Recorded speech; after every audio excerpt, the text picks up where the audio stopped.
Bismillahirrahmanirrahim. Assalamualaikum warahmatullahi wabarakatuh. Alhamdulillahi rabbil alamin. Nahmaduhu wa nasta'inuhu wa na'udzu billahi min sururi anfusina wa min sayyiati a'malina. May yahdihillahu wa may yudlil wa may yudlil fala hadiyalah. Asyhadu an la ilaha illallah wahdahu la syarikalah wa asyhadu anna Muhammadan abduhu wa rasuluhu la nabiyya ba'dah. Allahumma shalli ala Muhammad wa ali Muhammad kama shallaita ala Ibrahim innaka Hamidum Majid. Wallahu ta'ala auzubillahi minasyaitonir rajim. Ya ayyuhallazina amanu taqullaha haqqa tuqatih wa la tamutunna illa wa antum muslimun amma ba'd. Para jamaah rahimakumullah, mari kita selalu bersyukur kepada Allah atas semua nikmat yang Allah telah anugerahkan untuk kita semuanya. Di antaranya adalah nikmat sehat, dan syukur ini juga merupakan nikmat yang paling utama untuk kita sebagai seorang yang beriman kepada Allah. Yang kedua, sholawat dan salam mari senantiasa kita haturkan untuk Nabi kita Muhammad sallallahu alaihi wasallam. Jamaah yang dirahmati Allah, Ramadan tinggal beberapa saat lagi. Putaran kedua dari 10 hari sudah berakhir insyaallah malam ini, dan besok kita akan masuk pada putaran yang ketiga atau yang 10 hari yang ketiga, di mana kemuliaan-kemuliaan yang disimpan di putaran yang hari ketiga itu tentunya jauh lebih hebat dibandingkan dengan putaran yang kedua maupun yang pertama. Mudah-mudahan para jamaah dengan kemampuan kita atau semampu kita dapat menuju menggapai kemuliaan yang memang sudah disediakan oleh Allah Subhanahu wa taala. Para jamaah, pada kesempatan kali ini saya akan membacakan satu judul kultum, yaitu perilaku yang sangat dibenci oleh Rasulullah. Para jamaah, mendasarkan hadis Tirmizi dalam Riyadhus Shalihin, di sana dijelaskan bahwasanya Rasulullah sallallahu alaihi wasallam itu juga sangat mencintai hambanya. Ada hamba yang sangat dicintai oleh Rasulullah, dan bahkan besok di Yaumul Qiyamah tempat duduknya akan sangat dekat dengan Rasulullah. Siapa mereka? Adalah yang akhlaknya baik. Kemudian yang kedua, para jamaah, ada hamba atau umat atau kita atau manusia yang sangat dibenci oleh Rasulullah, dan besok di Yaumul Qiyamah tempat duduknya akan sangat jauh dengan Rasulullah. Ia adalah mereka yang akhlaknya buruk.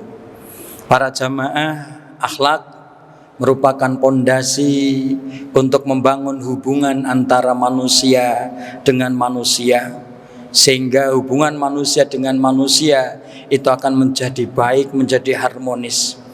Para jamaah, kalau kita misalnya melihat atau membaca surat Ibrahim ayat 24, ini akhlak merupakan salah satu pondasi dari 3 pondasi yang digambarkan dalam Ibrahim 24 dan 25. Para jamaah, di sana dijelaskan Allah telah membuat satu perumpamaan dengan satu pertanyaan, alam taro kaifa daraballahu masalan kalimatan thayyibatan kasyajaratin thayyibatin. Tidakkah kamu memperhatikan Allah telah membuat satu perumpamaan, yaitu perumpamaan berupa kalimat yang baik, berupa pohon yang baik. Kalimat yang baik atau pohon yang baik itu disebutkan di dalam ayat itu ada 3 pondasi atau 3 pilarnya. Yang pertama adalah asluha sabitun, akar dari pohon itu sangat kuat, menghunjam ke dalam bumi. Kemudian yang kedua, wafaruha fis sama, batang ranting atau daunnya itu menjulang menuju kepada langit. Yang ketiga adalah tu'ti ukulaha kulahin bi izni rabbiha. Pohon itu selalu memberikan buahnya pada setiap waktunya dengan izin Tuhannya. Para jamaah pribadi yang hebat itu atau pribadi muslim juga terbangun dalam 3 hal. Yang pertama, akidahnya kuat, asluha sabitun, akarnya bagus. Yang kedua, ibadahnya bagus. Dan yang ketiga adalah akhlaknya bagus. Nah, ini yang akhlaknya bagus sangat dicintai oleh Rasulullah. Ya, akhlaknya bagus, orang yang suka berbagi, orang yang mendasarkan hubungan atas kasih sayang dengan yang lainnya, digambarkan oleh Rasulullah besok di yaumul qiyamah akan dicintai oleh Rasulullah dan tempat duduknya akan sangat dekat dengan beliau. Ini luar biasa para jamaah. Mari kita bangun kualitas hidup seperti yang diharapkan oleh Rasulullah. Nah, kemudian ada yang sangat dibenci oleh Rasulullah. Ada 3 yang dibenci oleh Rasulullah para jamaah. Siapa mereka? Yang pertama adalah yang disebutkan, yaitu as-sassarun.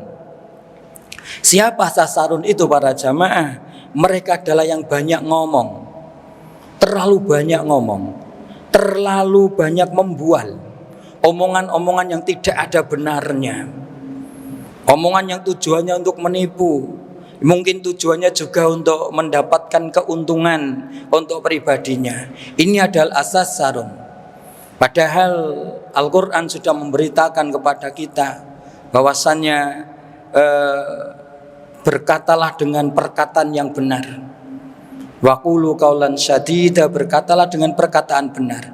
Tapi asas sarun ini tidak mau memperhatikan Al-Quran ini.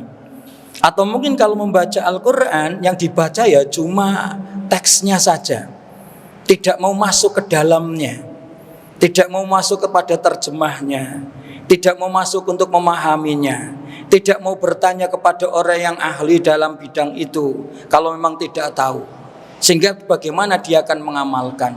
Asas sarun adalah seperti itu.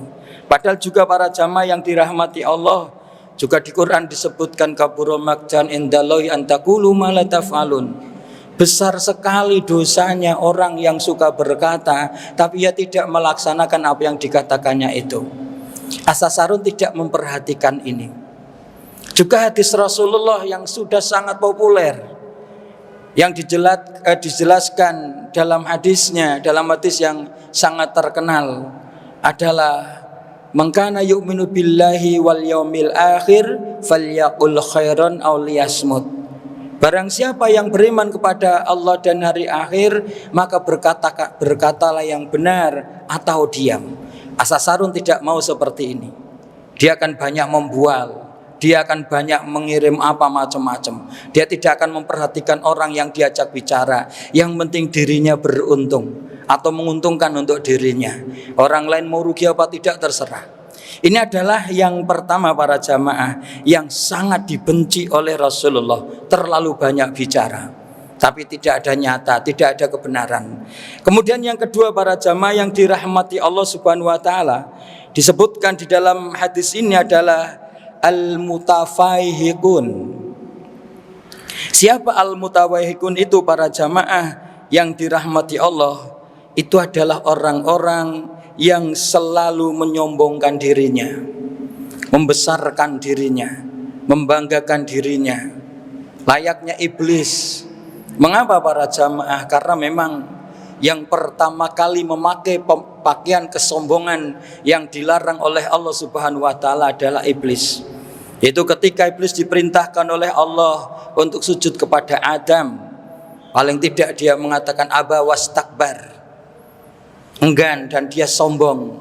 Dan bahkan dengan sombongnya itu kemudian dilanjutkan dengan rasa dendamnya kepada anak cucu Adam.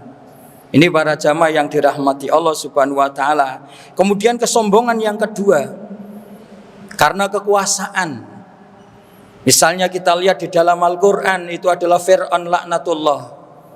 Ya, dengan kekuasaannya bahkan dia mengatakan dirinya adalah sebagai Tuhan. Dia mengaku sebagai Tuhan, dia minta disembah, sampai akhirnya Fir'aun ini ditenggelamkan oleh Allah Subhanahu wa taala. Ini adalah kesombongan karena kekuasaan. Kemudian yang ketiga, kesombongan yang luar biasa pula di dalam Al-Quran digambarkan kepada pemilik harta, yaitu si Qarun laknatullah. Ya, dengan hartanya yang sangat luar biasa, bahkan kunci pintunya saja itu diangkut oleh beberapa orang yang kuat. Ia suka pamer dengan hartanya dan sebagainya, yang pada akhirnya Qarun itu dibenamkan oleh Allah ke dalam bumi. Dan juga ada lagi beberapa contoh di dalam Al-Quran kesombongan seperti yang dilakukan oleh Raja Namrud. Ia bahkan menyamakan dirinya seperti Allah Subhanahu wa Ta'ala. Bahkan ketika Namrud ini berdebat atau berdialog dengan Nabi Ibrahim alaihissalam, Namrud pun mengatakan, aku bisa menghidupkan dan mematikan orang. Tapi ketika Nabi Ibrahim alaihissalam menyampaikan, Allah Tuhanku menerbitkan matahari dari timur dan terbenam dari barat. Coba tolong balikkan itu. Terbitnya dari barat, terbenamnya di timur. Baru si Namrud ini terdiam 1000 bahasa. Dan bahkan akhirnya para jamaah, Namrud dihukum oleh Allah dengan makhluk yang sangat kecil, yaitu mati oleh nyamuk. Kesombongan tapi akhirnya hanya dilawan oleh makhluk yang sangat kecil, yaitu nyamuk itu tadi. Dan Allah tidak malu membuat perumpamaan sebagaimana nyamuk maupun yang lainnya. Ternyata nyamuk pun ada yang sangat luar biasa. Nyamuk yang berperan membunuh kesombongan Namrud. Nah, para jamaah yang dirahmati Allah, Fir'aun memang sudah tidak ada. Sudah tidak ada di bumi ini. Kemudian Qarun juga sudah tidak ada, Namrud juga sudah tidak ada, tapi iblis masih ada. Dan iblis ini yang selalu menebar-nebarkan kepada kita semuanya dengan harta, dengan kekuasaannya, kita menjadi sombong. Iblis masih ada, walaupun Fir'aun, Qarun dan sebagainya sudah meninggal, tapi kita pun masih belum terbebas dari semua itu. Karena apa para jamaah? Iblis masih ada. Akan bagaimana caranya manusia akhirnya memakai pakaian kesombongan, di mana pakaian itu hanya boleh dipakai oleh Allah Subhanahu wa Ta'ala, karena Allah itu adalah maha segala-galanya. Kemudian yang ketiga para jamaah yang dirahmati Allah Subhanahu wa Ta'ala, orang yang sangat dibenci oleh Rasulullah besok di hari kiamat adalah mereka al-mutasaddiqun. Siapa al-mutasaddiqun itu para jamaah? Yaitu orang yang suka berlebih-lebihan di dalam berbicara, memanis-maniskan bicaranya kepada orang lain, sehingga dengan pembicaraannya orang lain akan terbius, akan simpatik dengan dirinya. Ini adalah mutasaddiqun. Para jamaah yang dirahmati Allah, orang-orang semacam ini biasanya memiliki kemampuan dalam bidang bahasa yang bagus, yang memiliki sesuatu yang sangat luar biasa. Dan biasanya juga orang-orang semacam ini juga didasari atas ilmu, sehingga argumentasinya pun akan sulit untuk dipatahkan oleh orang lain. Tapi sebenarnya dia adalah orang yang sangat berlebihan di dalam omongannya tadi. Orang yang tidak suka melihat orang senang, orang yang akan sangat senang ketika melihat orang susah. Orang yang ketika berbicara di hadapan orang lain, ya tidak memperhatikan orang yang diajak berbicara itu mau sakit atau apa. Inilah para jamaah yang dirahmati Allah Subhanahu wa Ta'ala, satu yang sangat dekat kelak tempat duduknya di hadapan Rasulullah adalah yang berakhlak mulia. Bahkan di hadis yang lain disebutkan berakhlak mulia itu adalah kelak adalah tempatnya fi a'lal jannah, di sorga yang paling tinggi. Ketika sorga terbagi menjadi 3, robdil jannah, awsatil jannah, wa a'lal jannah. Sorga bagian pinggir, sorga bagian tengah, sorga bagian atas. Untuk orang-orang yang berakhlak mulia, ini adalah fi a'lal jannah. Para jamaah yang dirahmati Allah, mari kita menggunakan momen di bulan suci Ramadan ini yang masih bersama dengan kita semuanya untuk betul-betul memperbaiki diri kita semuanya dalam akidah kita, dalam ibadah kita, dan dalam akhlak kita. Para jamaah, mudah-mudahan Allah memberikan ridho untuk kita semuanya sehingga kita termasuk di antara kelompok yang kelak di yaumul qiyamah tempat duduknya dekat dengan Rasulullah dan dicinta oleh Rasulullah. Amin ya rabbal alamin. Demikian, mohon dimaaf kalau ada hal yang kurang berkenan. Mari kultum kita tutup dengan membaca hamdalah. Alhamdulillahirabbil alamin. Assalamualaikum warahmatullahi wabarakatuh.